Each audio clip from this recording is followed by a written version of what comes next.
নামাজ কলমা তো ছেড়ে দিয়েছো, এর কারণ এটা নয় যে তুমি বেনামাজি।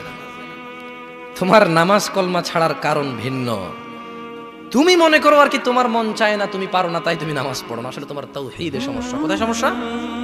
মানে আল্লাহ কে?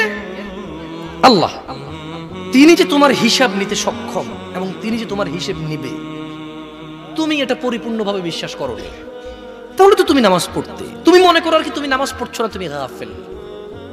এই জন্য তোমাকে বলেছি আল্লাহকে ভয় করতে হবে। ফর এক্সাম্পল, আল্লাহ নামাজ ফরজ করেছে। কে নামাজ ফরজ করেছে? আল্লাহ। মুয়াজ্জিন আজান দেয়, তুমি নামাজ পড়ো না। তুমি মনে করো তোমার দান সাদাকা তোমাকে উদ্ধার করবে? তোমাকে ভুল শিখিয়েছে। আমি মানুষ, ছোট হতে পারি, শোনো, জোর জবরদস্তি করে কিছু কথা আমাকে শুনিয়েও দিতে পারো, এখান থেকে নামিয়েও দিতে পারো। বলছি না তোমরা নামাবা, বাট এটা পারো।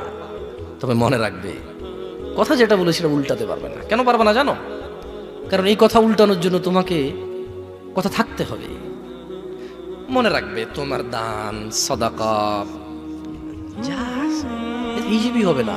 তুমি কি মনে করো হিন্দু লোককে আল্লাহ প্রশ্ন করবে কিয়ামতে, এ হিন্দু, এতগুলা বুতকে পূজা করছিস, ঠিক আছে বল নামাজ কেন পড়িসনি?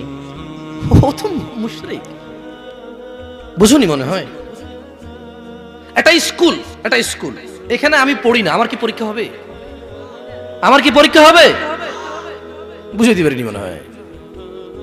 তো যে মুশরিক, তার নামাজ রোজা হজ যাকাতের হিসাব কিসের হিসাব? সে তো অলরেডি এমন অপরাধী যা ক্ষমাযোগ্য নয়। যা কি নয়? ক্ষমাযোগ্য নয়।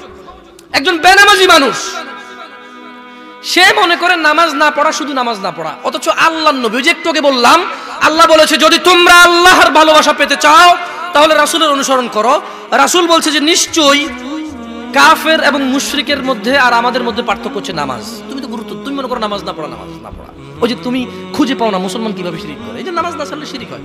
দেখো, আমি অনুবাদক, এখানে যারা বুখারী পড়ায়, মুসলিম পড়ায়, তিরমিজি পড়ায়, হাদিস তারা পেয়েছে না। হানাফি, শাফি, মালিকি, হাম্বলি, তিরমিজি, আবু দাউদ নাম দিয়ে তুমি পরিবর্তন করে গোপন করতে পারো, কিন্তু আছে। ফয়সালা তো আল্লাহ করবে যে এইভাবে হয় নাকি সিস্টেম, ইসলামকে বিভক্ত করা এবং কিয়ামত দিবসে রাসূলের অনুসরণের বাইরে কোনো অনুসরণের হিসাব নেওয়া হবে কিনা, সেটা তো আল্লাহ ফয়সালা করবে। আমি আর তুমি এখন